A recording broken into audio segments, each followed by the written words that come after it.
আমি রিয়া। ছোটবেলা থেকেই আমাদের সংসারে ভাইটাই যেন আমার ছায়ায় ছিল। আমার পড়াশোনা, আমার অভিমান, আমার হাসি সবকিছুর পাশে ওর উপস্থিতি থাকত।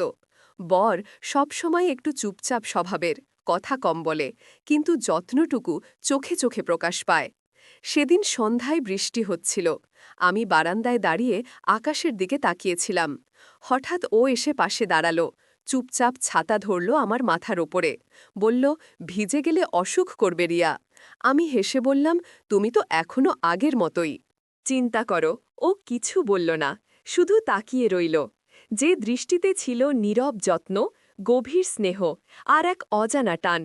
সেই মুহূর্তে মনে হল আমাদের সম্পর্কটা যেন শুধুই ভাই বোনের সীমায় আটকে নেই। এতে আছে এক অদ্ভুত আবেগ, এক নীরব বোঝাপটা। কোনো কথা নেই, শুধু সেই দৃষ্টি, সেই যত্ন, সেই নিঃশব্দ ভালোবাসা, যা হয়তো পৃথিবীর সব সম্পর্কের বাইরেও কিছু। সকালের রোদটা জানালার ফাঁক দিয়ে ঘরে ঢুকছিল। আমি বই হাতে বসেছিলাম, কিন্তু মনটা ঠিক পড়াই ছিল না। বড় ভাই চুপচাপ দরজার পাশে দাঁড়িয়ে বলল, রিয়া, সারারাত জেগেছ? আমি হেসে বললাম, না তো, শুধু ঘুম আসছিল না। ও কিছু না বলে টেবিলের ওপর রাখা এক গ্লাস দুধ এগিয়ে দিল। পেটে কিছু না থাকলে মাথা ধরবে, তার কণ্ঠে ছিল সেই পুরনো যত্নের সুর। আমি গ্লাসটা হাতে নিলাম। চোখে চোখ পড়তেই হঠাৎ কেমন যেন থমকে গেল সময়। ওর দৃষ্টিতে ছিল এক অদ্ভুত নরমতা, যেন একটা অজানা ভালোবাসা, যা প্রকাশের ভাষা খুঁজে পায় না। আমি নিচু গলায় বললাম, তুমি আগের মতোই আছো, এখনও এত ভাবো কেন? ও হেসে বলল, কারণ তুমি তো আগের মতোই আমার ছোট। আমি হেসে ফেললাম, কিন্তু বুকের ভেতর কেমন একটা গরম ঢেউ বয়ে গেল। ওর কথার প্রতিটি শব্দে লুকিয়েছিল যত্ন, আর সেই যত্নেই যেন একটা গভীর নীরব ভালোবাসার রেশ। সেদিন বিকেলে হঠাৎ বৃষ্টি এলো। আকাশ অন্ধকার হয়ে গেল। জানালার কাছে জল পড়ে টপ টপ শব্দ হচ্ছিল। আমি জানালার পাশে বসে চা খাচ্ছিলাম। বট ভাই এসে বলল, তুমি একা বসে আছো কেন? আমি হেসে বললাম, বৃষ্টি দেখতে ভালো লাগে, তোমারও লাগে না? ও জানালার পাশে দাঁড়িয়ে রইল। চার কাপটা হাতে নিয়ে বলল, হ্যাঁ, কিন্তু তোমার এই চুপচাপ মুখটা দেখলে মনটা কেমন ভার হয়ে যায়। আমি কিছু বললাম না। ওর চোখে চোখ রাখতেই মনে হলো যেন সেই নীরব দৃষ্টিতে লুকিয়ে আছে হাজারো কথা, অভিমান, যত্ন আর এক অজানা টান। রিয়া ভাইয়ের কণ্ঠটা নরম স্থির। নিজের যত্ন নিয়েও প্লিজ। আমি হেসে বললাম, তুমি থাকলেই যত্ন নিতে ইচ্ছে করে। ও হালকা হাসল, কিন্তু চোখে এক অদ্ভুত মমতা ছায়া ফেলল। সেই মুহূর্তে বুঝলাম, আমাদের সম্পর্কটা শুধু রক্তের নয়, এটাই আছে এক নীরব অনুভব, এক গভীর ভালোবাসা, যা প্রকাশ করা যায় না, শুধু অনুভব করা যায়। সন্ধ্যা ঘনিয়ে এসেছে, ঘরে আলো জ্বলেছে, কিন্তু মনে যেন হালকা অন্ধকার। আমি রান্নাঘরে চুপচাপ কাজ করছিলাম। বর ভাই এসে দরজার পাশে দাঁড়িয়ে রইল। রিয়া, সারাদিন কিছু খাওনি? আমি চমকে তাকালাম।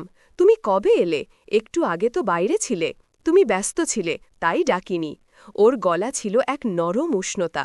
আমি হেসে বললাম, তুমি না থাকলে এই বাড়িটা কেমন ফাঁকা লাগে জানো? ও কিছু না বলে কাছে এসে টেবিলে রাখা প্লেটটা এগিয়ে দিল। এটা আগে খেয়ে নাও, তারপর কথা বলবো। আমি চুপচাপ খেতে লাগলাম আর ও পাশে বসে রইল। কোনো কথা নেই, শুধু চোখে চোখ রাখা আর নিঃশব্দ যত্ন। আমার মনটা কেমন নরম হয়ে গেল। কত বছর পেরিয়ে গেছে, তবু ভাইয়ের এই শান্ত উপস্থিতি, আমার জীবনের নিরাপত্তা, সেই অনুভূতিটাই যেন এখন আরও গভীর হয়ে উঠছে। একটা বিশ্বাস, ভরসা আর নীরব ভালোবাসার বন্ধন। খাওয়া শেষ করে আমি বললাম, তুমি জানো ভাইজা, তুমি থাকলে আমি কখনো একা বোধ করি না। ও হেসে, মাথা না, তুই একা নয় রিয়া, আমি সবসময় আছি।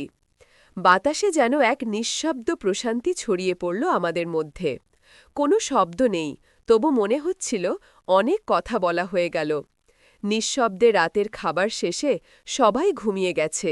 ঘরে নিস্তব্ধতা, শুধু বাইরের বৃষ্টির টুপটাপ শব্দ। আমি জানালার পাশে বসে আছি, হাতে পুরনো অ্যালবাম।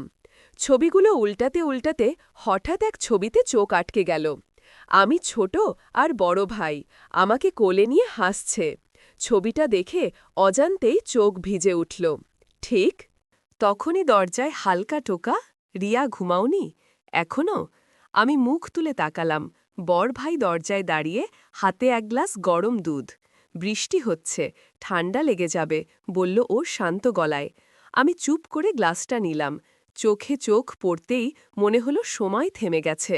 ওর চোখে ছিল এক অদ্ভুত মমতা, যেন সেই চোখ বলছে, তোর প্রতি আমার যত্ন কোনো দায় নয়, এটা আমার অনুভব। আমি হেসে ফেললাম, তবু বুকের ভেতর কেমন যেন হালকা কাঁপুনি। বললাম, তুমি না থাকলে আমি অনেকটা একা হয়ে যেতাম। ভাইজান, ও ধীরে বলল, আমি থাকব, যতদিন তুই। সেই কথাটা যেন বুকের মধ্যে ঢেউ তুলল। নীরবতার ভেতর দিয়ে ছড়িয়ে পড়ল এক অদৃশ্য উষ্ণতা, যা ভালোবাসার মতো, কিন্তু বলার মতো নয়। সেই রাতের বৃষ্টি যেন আমাদের মনের ভেতরেও ভিজিয়ে গেল, কথাহীন এক বন্ধনে। ভোরের হালকা আলো জানালা দিয়ে ঘরে ঢুকেছে, বৃষ্টি থেমে গেছে। বাতাসে একটা সতেজ গন্ধ। আমি উঠোনে গিয়ে ফুল তুলছিলাম। বড় ভাই বারান্দায় বসে খবরের কাগজ পড়ছিল। ভাইজান, আজ ফুলগুলো কত সুন্দর ফুটেছে না? ও তাকিয়ে বলল, হ্যাঁ ঠিক, তোর মতো শান্ত কিন্তু নিজের মধ্যে আলোর ছোঁয়া আছে। আমি অবাক হয়ে তাকালাম। ওর এই ধরনের কথা খুব কমই শুনেছি। মনে হচ্ছিল আজ যেন ওর কথার আড়ালে লুকিয়ে আছে কোনো অজানা অনুভব। আমি বললাম, তুমি এসব কথা এখন বললে কেন? ও একটু হেসে বলল, কারণ অনেক সময় কিছু অনুভূতি চুপচাপ থাকে, কিন্তু সময় হলে ওরাও কথা বলতে চায়। ওর চোখের গভীরে এক অদ্ভুত শান্তি ছিল, যা আমাকে একই সঙ্গে স্বস্তি আর অজানা টান অনুভব করালো। আমি হালকা গলায় বললাম, তোমার কথা শুনলে মনটা ভালো হয়ে যায়। ও চুপচাপ তাকিয়ে রইল, কোনো শব্দ নেই। তবু মনে হচ্ছিল আমাদের মনের ভেতর এক অদৃশ্য সেতু গড়ে উঠছে। সেই মুহূর্তে বুঝলাম, ভালোবাসা মানে সবসময় প্রকাশ নয়, কখনো কখনো নীরবতায় সবচেয়ে গভীর ভাষা। সন্ধ্যা নেমেছে, আকাশে মেঘ নেই, কিন্তু হাওয়ায় একরকম বিষণ্ণতা। আমি ছাদে বসে কাপড় গোছাচ্ছিলাম। দূরে বড় ভাই ফোনে কারো সঙ্গে কথা বলছিল, কণ্ঠটা শান্ত, তবুও ক্লান্ত। আমি নিচু গলায় বললাম, সব ঠিক আছে ভাইজান? ও তাকিয়ে একটু হেসে বলল, হ্যাঁ ঠিকই আছে, শুধু একটু চিন্তা। তোকে নিয়ে আমি অবাক হয়ে বললাম, আমাকে নিয়ে আবার চিন্তা কিসের? ও চুপ করে আমার দিকে তাকালো। সেই দৃষ্টিটা ছিল নরম, উষ্ণ আর একদম সত্যি। রিয়া, তোকে নিয়ে ভাবা যেন অভ্যাস হয়ে গেছে। আমি থমকে গেলাম, মনের ভেতর কেমন এক অজানা কম্পন ছড়িয়ে পড়ল। বললাম, তুমি না থাকলে আমি অনেক কষ্ট পেতাম ভাইজা। অমিদু গলায় বলল, তুই আমার জীবনের অংশ রিয়া। এটা বলা যায় না, কিন্তু অনুভব করা যায়। আমরা দুজনেই চুপ করে গেলাম, চারপাশে নিস্তব্ধতা। শুধু বাতাসের মৃদু শব্দ, মনে হচ্ছিল যেন দুটো আত্মা নিঃশব্দে একে অপরের পাশে দাঁড়িয়ে আছে। কোনো দাবি নেই, কোনো সীমা নেই, শুধু এক নীরব মমতার বন্ধন। রাত গভীর, ঘরের বাতাসে একরকম নীরবতা। বাইরে হালকা বৃষ্টি পড়ছে, জানালার আছে ফোঁটাগুলো টুপটাপ শব্দ, যেন মনটাকে ছুঁয়ে যায়। আমি রান্নাঘরে ছিলাম, হঠাৎ বিদ্যুৎ চলে গেল। চারদিক একেবারে অন্ধকার। ভাইয়া, আমি ডাক দিলাম। অন্ধকারের মধ্যে বট ভাইয়ের কণ্ঠ শোনা গেল, ভয় পাস না, আমি আছি। কিছুক্ষণ পর একটা মোমবাতি জ্বলে উঠল। মোমের আলো ওর মুখটা হালকা উজ্জ্বল হয়ে উঠল, চোখে সেই পরিচিত নরম মমতা। আমি শান্ত গলায় বললাম, অন্ধকারটা কেমন অচেনা লাগে জানো? ও হেসে বলল, অন্ধকার ততক্ষণ অচেনা যতক্ষণ কেউ পাশে থাকে না। ও মমতাটা আমার সামনে রেখে ধীরে বলল, তুই যতই বড় হ, আমার মনে তুই এখনও সেই ছোট রিয়া। আমি একটু হেসে বললাম, তুমি না থাকলে আমি নিজেকে চিনতে পারি না ভাইজান। ওর চোখে যেন এক অদৃশ্য আলোর ছোঁয়া ছিল, যে আলো রক্তের সম্পর্কের সীমা ছুঁয়ে গিয়ে মমতা ও ভালোবাসার এক অনন্ত অনুভূতিতে মিলিয়ে যায়। বিদ্যুৎ ফিরে এলো। আলো জ্বলে উঠতেই মনে হল এই নীরব রাতটা আমাদের মনের ভেতর কিছু কথা চিরদিনের মতো রেখে গেল, যা উচ্চারণের নয়, শুধু অনুভবের। রাতের বৃষ্টি ধীরে ধীরে থেমে গেছে। বাইরে হালকা ঠান্ডা হাওয়া বইছে, ঘরে নিস্তব্ধতা। বড় ভাই একটা গরম দুধের গ্লাস এগিয়ে দিল। রিয়া, ঠান্ডা লাগবে, এটা খেয়ে নিস। আমি গ্লাসটা হাতে নিয়ে বললাম, তুমি না থাকলে কেউ এভাবে মনে করত না। ও হেসে বলল, তুই থাকলেই আমি শান্তি পাই। এইটুকুই। আমি দুধের গ্লাস শেষ করে জানালার পাশে গেলাম। চাঁদের আলো ঘরে পড়েছে।